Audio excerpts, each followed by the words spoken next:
Good supplements. What is the solution to malnourishment? Good supplements for malnourished children, such as food, could be an incentive to enhance enrollment and attendance. Promotion of use of iodized salt. So, what can be done in order to get rid of malnourishment? So, those students who are malnourished, the food can be one incentive due to which parents will be sending their children to school. There have been many projects in the developed countries and also developing countries where food has been an incentive for the students to come to school. And because of food, the attendance is high. Because for the simple reason, the parents know that because they cannot provide food to their children, at least they can attend the school and they will be able to have meals. So in that way, there are two advantages. One is that the student is going to school. The school is having good attendance in the school. And also there is another advantage that along with learning, the child is getting food. And he is improving because earlier he was malnourished and he did not have the physical ability to work.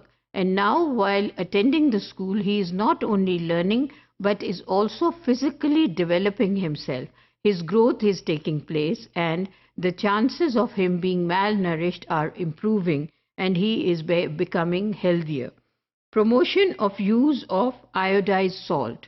Also, there has been a great promotion in order to use iodized salt in food so that to avoid malnourishment amongst children. School feeding or school lunch program for all students in schools. So that is one of the incentive in which the schools will be providing food or lunch for the students, and that will be promoting a lot of learning. The students will be happy and also the attendance of the school will increase. In the developed countries, school lunch or school feeding programs are widely supported.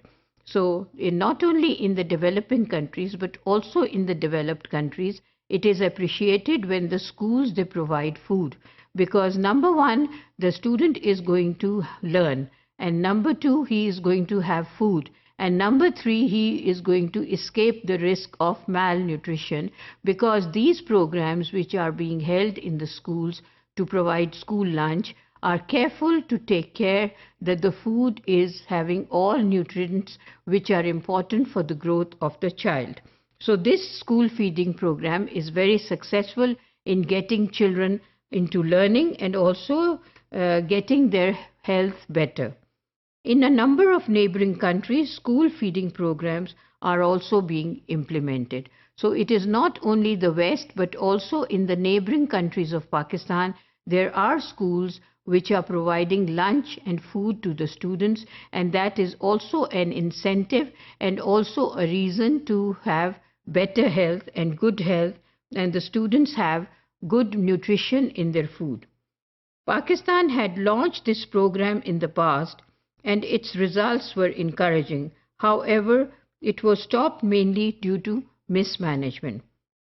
So Pakistan also launched a program in which the lunch was given to the students in order to avoid malnutrition and also to avoid that the children are poor and they are not getting food. So this was a wonderful program which had very good results in Pakistan, and there was an increase in the number of students in the school, and also the dropout rate was becoming very less because the food was being provided to the students and the children were happy that they were getting some meal in the school.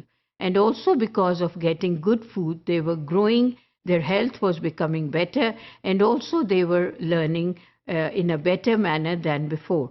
But unfortunately, it had to be stopped mainly because of the mismanagement, the way it was being managed to carry out the lunch provision to the students in the school. So there is a concern that the government should take care of it now and try to provide lunch in schools, especially in areas where it is needed, especially in areas where the parents are poor and the children are malnourished, and there is a need that these students should be having proper meals with nutrients in it and appropriate growth so that the physical abilities of the students does not hinder them from any learning, and thus the future of Pakistan with these people who are going to take hold of the country in future are physically built up and their growth is good and their learning is appropriate.